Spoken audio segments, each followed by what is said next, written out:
Енді меритократия дегенді әркім әртүрлі түсінеді, бірақ менің ойымша кейбір адамдар оны дұрыс түсіне бермейді.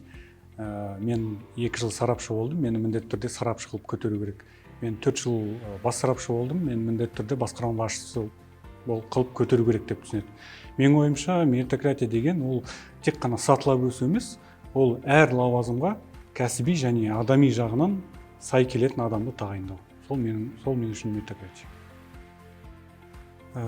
Мен негізі мемлекеттік қызметке түсуді мектеп кезінен, университет кезінен ойланатын түсу туралы.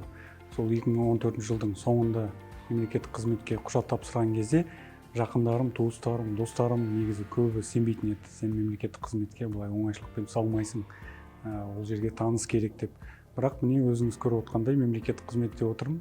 2015 жылдың қаңтар айынан бастап объективті конкурстан өтіп, осы 7,5 жылдың ішінде 5 кезеңнен өтіп, сарапшы ең төменгі лауазымнан бастадым. Осы 5 кезеңнен өтіп, департамент директорына дейін өстім. Қазіргі қызметім стратегиялық жоспарлау және талдау департаментінің директорымын.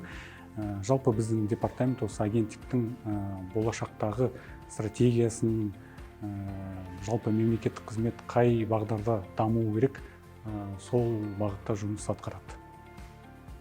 Қазір мемлекетте, халықта біз сияқты жастарға өз сенімін арттырып отыр.